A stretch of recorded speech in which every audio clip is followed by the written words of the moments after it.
Minute আগে। এখন সময় 10টা বেজে 28 মিনিট।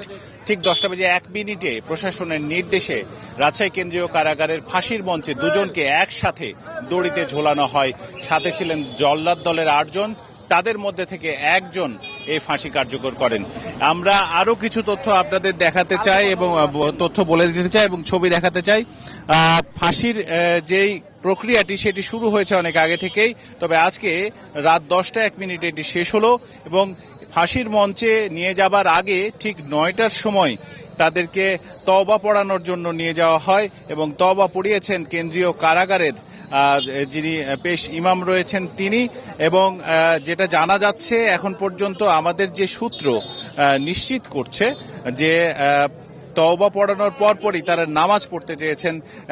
তওবা এবং নামাজ দুটোই পড়িয়েছে মাওলানা মোজাহিদুল ইসলাম, পেশ ইমাম রাজশাহী কেন্দ্রীয় কারাগার।